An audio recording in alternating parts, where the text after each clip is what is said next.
Greenpeace, Jenna Marbles, and American Beauty are all on this day. Hey, welcome back to On This Day. Today's date is September 15th, 2020. We still got fires raging across the West Coast, and my voice is just destroyed. I'm coughing, so this might be a short video. Today is the 259th day of the year. There's 107 days left, 37th Tuesday of 2020, and if today's your birthday, your birthstone's a sapphire. Today is National Online Learning Day. This used to be kind of a rarity. Now it's part of American life with the whole pandemic thing. It's crazy. National Online Learning Day celebrates the huge array of learning resources that are available to students online. The internet has revolutionized the learning process, and students are thriving in the flexible environment that it offers them. Kind of neat. I mean, when I was a kid, like I'm sure a lot of you listening, we had encyclopedias or you had to go to the library to learn anything. Now you just turn on your computer, tablet, or phone and they learn everything they need. No longer do you have to go to the bookstore and find your books that you need. You just download them. It's incredible. Tell you what, the kids that are 5 or 6,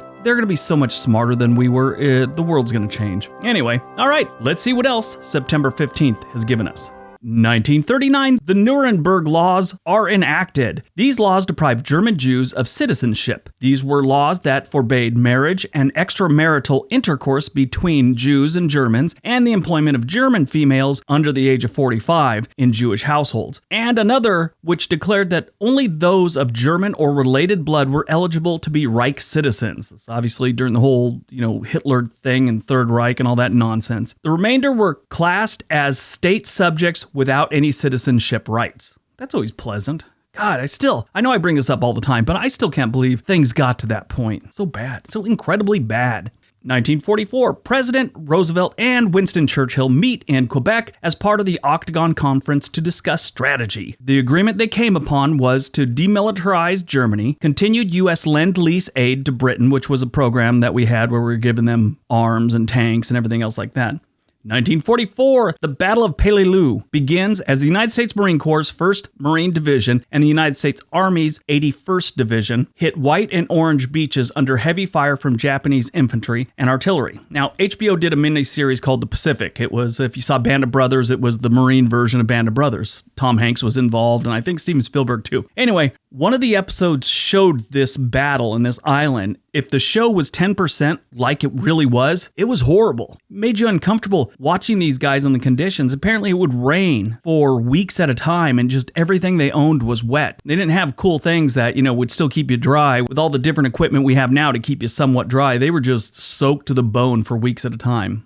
1958, a Central Railroad of New Jersey commuter train runs through a stop signal, derails, and slides into the Newark Bay. Both diesel locomotives and the first 2 coach cars plunged into the Newark Bay and sank immediately, killing 48 people and injuring the same number. Investigations found that the absence of a dead man's control was one of the primary causes of the accident. This is a control that is activated when the conductor loses consciousness or dies. Like, if no one's attending it after a while, you got to keep pulling this lever. If no one pulls the lever in a certain amount of time, the train just stops. After the inquiries, New Jersey Public Utilities Commission ordered that the railroads had to install such devices on all passenger locomotives operating in New Jersey, which only makes sense. 1967, U.S. President Lyndon B. Johnson, responding to a sniper attack at the University of Texas at Austin, writes a letter to Congress urging the enactment of gun control legislation. The Gun Control Act of 1968 was one of the largest and farthest-reaching federal gun control laws in American history. The act was a long time coming following the death of JFK and MLK Jr. 1971, the first Greenpeace ship set sail to protest against nuclear testing on a volcanic, tectonic unstable island in the Rat Islands group in southwest Alaska. 3 tests took place on the island: Longshot in 1965, it was called, Milrow in 1969, and Kankin in 1971, which ended up being the largest underground test ever conducted by the United States government. 1981, the Senate Judiciary Committee unanimously approves Sandra Day O'Connor to become the first female justice of the Supreme Court of the United States. It's kind of cool. 1983, Israeli Premier Menachem Begin resigns.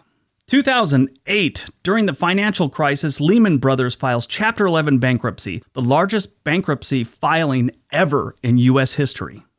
Movie and TV premiered on September 15th.